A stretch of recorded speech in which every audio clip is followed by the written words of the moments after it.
Ever talked to someone and thought, are we even living on the same planet? How you supporting this transgenderism stuff and you a Christian? Communism has actually seen successes.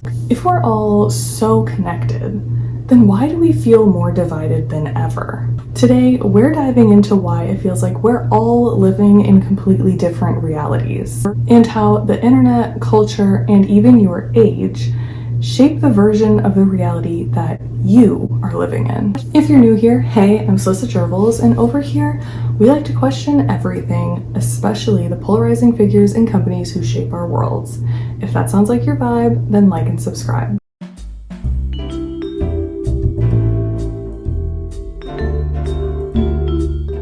It's no surprise that the internet is the main culprit here. It's literally designed to feed us what we want to see. Think about how each platform is its own culture now. Facebook is where family uses the comment section as personal messaging. Twitter is where people fight.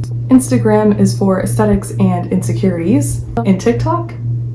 Chaos, trauma dumps, and oddly helpful advice. You can literally tell what kind of person someone is just based off of which social media they use the most. And yes, people do judge each other on that.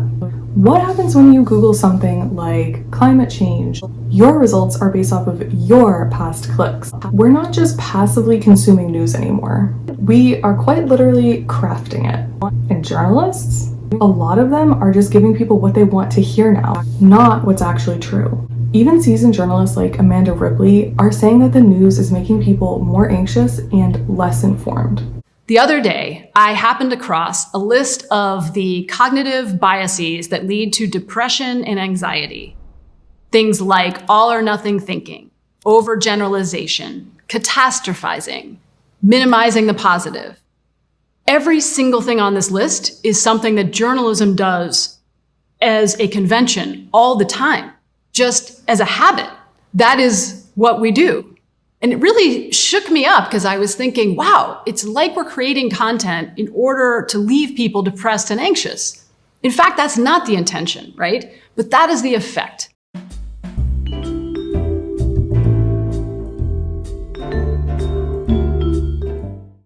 We all know talking to a boomer can feel like you're speaking two different languages. They were taught to believe in what they saw and never question authority, while Gen Z grew up watching institutions crumble in real time. Boomers, work hard, buy a house. Gen Z, the planet is dying, my rent is $2,500 a month, and I think I'm being shadow banned. Depth requires exposure.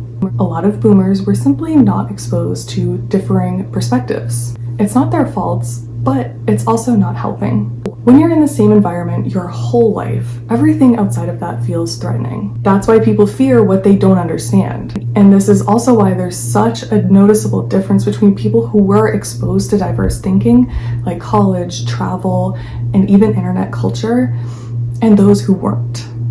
And let's be honest, in political terms, both sides do this. Right-wing folks may not understand gender identities, and left-wing folks may not understand gun culture. It's not about intelligence, it's about exposure.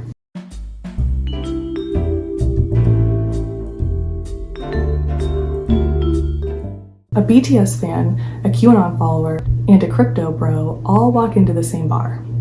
Except they wouldn't. Because even the bars we go to now are polarized. Online subcultures have become full-on world views. It's not just entertainment anymore, it's identity. You mention a store, a restaurant, a show, and people immediately assume your politics. Even language is splitting. Some people speak fluent meme, and others don't even understand sarcasm. We're not just in an echo chamber, we're in different dimensions.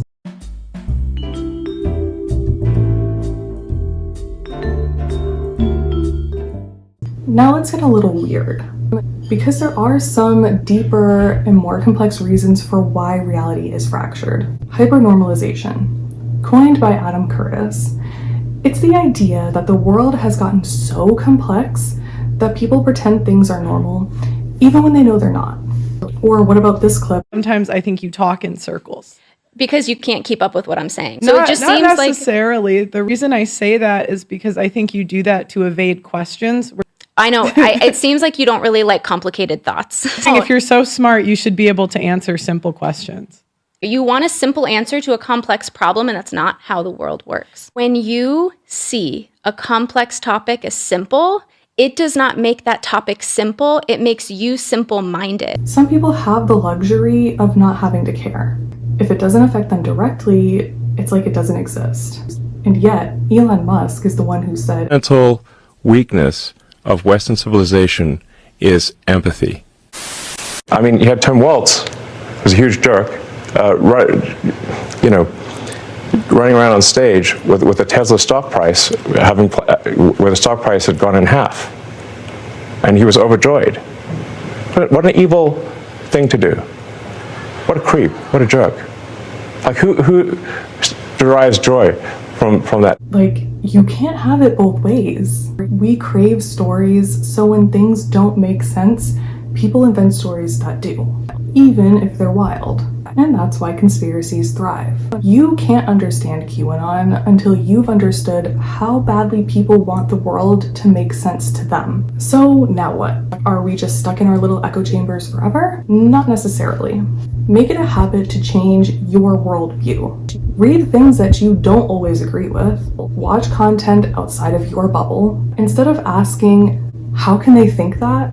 Ask what might have led them there. We need to teach media literacy like hygiene. Teach it early and teach it often. We may not see the world the same, but we're all stuck in the same group project. Thank you all so much for watching. Please remember to like, comment, and subscribe, and click the notification bell so you never miss an opportunity to question everything with me. And remember, stay curious, stay skeptical, and question everything, even me.